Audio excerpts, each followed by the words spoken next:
কিভাবে যে পাখিটা আজকে খাঁচা থেকে উড়ে গেল আর সেটাকে ধরতে গিয়ে আমাদের অবস্থা পুরো না যে। So hello everyone, welcome my new mini blog. তো আজকে ব্লগটা শুরু করেছি সকাল থেকে। সকালে আমরা এখন ব্রেকফাস্ট করছি আর আজকে ব্রেকফাস্টে আছে কিন্তু রুটি, আলু ভাজা আর রসগোল্লা। এমনিতে তো এই রুটি খেতে আমি একদমই পছন্দ করি না, কিন্তু যেদিন ওই যে ভালো কিছু থাকবে না খাওয়ার সেদিনে মানে অপশন যখন থাকে না তখন এই লাস্ট মাস এই অপশনটাই বেছে নিই, মানে রুটিটা। তার সাথে আবার আলু ভাজা থাকলে একটু ভালো লাগে। আবার মিষ্টিটা খুব একটা পছন্দ না, কিন্তু ছিল দেখে খেয়ে নিলাম। তারপরে এই যে চলে আসলাম রান্না বান্না করতে। তো আজকে কিন্তু বানাচ্ছি 3 রকমের মাছ। আছে হলো ট্যাংরা মাছ, আর আছে চিংড়ি মাছ, আর ছিল মিশানো কিছু গুঁড়ো মাছ। তো প্রথমে কিন্তু এই ট্যাংরা মাছগুলো ননদ ধুয়ে দিল, কাটাই ছিল শুধু ধুয়ে দিল। তারপরে এই ট্যাংরা মাছটা আগে ভাজা করে নিলাম, ভাবছি ওটা আগে বানিয়ে নিই। ওদিকে চিংড়ি মাছ ছুলতে বসে গিয়েছে। চিংড়ি মাছ আর ওই গুঁড়ো মাছ ওটা তো টাইম লাগবে করতে, তো ততক্ষণে আমার এটা হয়ে যাবে। আচ্ছা, ট্যাংরা মাছটা কিন্তু বানাচ্ছি একদম পাতলা ঝোল, মানে আলু, বেগুন, ডাঁটা এগুলো দিয়ে একদম পাতলা করে ঝোল, আবার ধনে পাতা কুচি দিয়ে। ও আরেকটা মাছের কথা বলতে ভুলে গিয়েছি। তো এই কাতলা মাছগুলো কিন্তু কালকে রান্না হয়েছিল, তো কালকে অনেকগুলো বেশি এনেছিল। তো এই কটা কাঁচা মাছ ফ্রিজে রেখে দিয়েছিলাম। তো আজকে কিন্তু ওটার একটা স্পেশাল রেসিপি বানাচ্ছি। আর চিংড়ি মাছটা কিন্তু আজকে ঝোল করছি না, করছি পেঁপে দিয়ে আর চিংড়ি মাছ দিয়ে ঘন্ট। শুধু পেঁপে বলো, কোয়াশ বলো, লাউ বলো, এমনি যদি আমি ঘন্ট বানাই কেউ আমাদের বাড়ি খেতে চায় না। যার জন্য কিন্তু চিংড়ি মাছ হোক বা কাতলা মাছের মাথা হোক, এগুলো দিলে কিন্তু আবার সুন্দর চলে যায়। তাই এগুলো আইটেম আমাদের একদম নিরামিষ করা যায় না, মানে এরকম মাছ দিয়ে করতেই হবে। এই যে জিরা, তেজপাতা, তেলে দিয়ে কিন্তু সবগুলো পেঁপে দিয়ে দিলাম, তারপর লবণ, হলুদ, লঙ্কার গুঁড়ো দিয়ে ঢেকে দিলাম। এটা হতে থাকুক। ওদিকে দেখি এক বিশাল কাণ্ড হয়ে গিয়েছে। আমাদের যে ইয়েলো কালারের পাখিটা ছিল না, মানে যার নাম পিহু, সে আবার খাঁচা থেকে বের হয়ে উড়ে চলে গিয়েছে।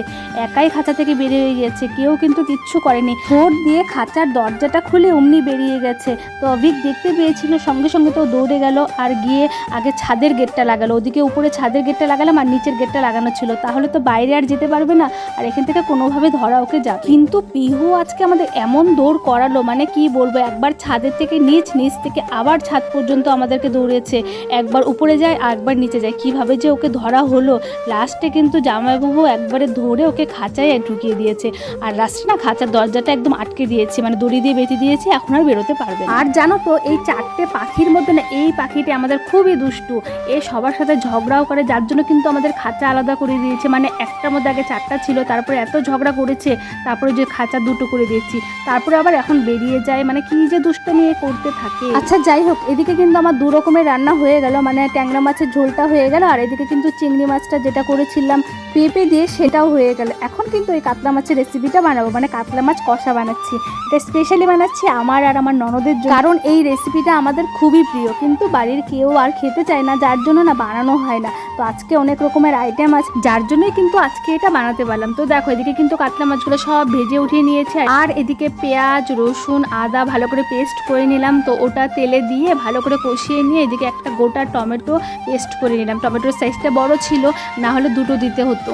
কাঁচা সবজিগুলো সব ভালো করে ভাজা হয়ে গেলে দিয়ে দিলাম গুঁড়ো মশলাগুলো, লবণ, হলুদ, লঙ্কার গুঁড়ো, জিরে গুঁড়ো, ধনে গুঁড়ো। তো ওগুলো দিয়ে অল্প জল দিয়ে ভালো করে কষিয়ে নিয়ে দিয়ে দিলাম ওই যে মাছগুলো। এটার মধ্যে কিন্তু কোনো রকমের আমি জল অ্যাড করব না, মানে মশলার মধ্যে যেটুকু তেল বেরিয়েছে না, ওই তেলের মধ্যে কিন্তু মাছগুলো বানাতে হয়। ভীষণই ভালো লাগে খেতে। এটা আমার সম্পূর্ণ মায়ের রেসিপি। ননদকে একদিন করে খাইয়েছিলাম, তো ওর খুব ভালো লেগেছে দেখে কিন্তু এখন মাঝে মধ্যে বানিয়ে। তো চলো আজকের জন্য ভিডিওটা এখানে শেষ করছি, দেখা হচ্ছে আবার নেক্সট ভিডিওতে। বাই।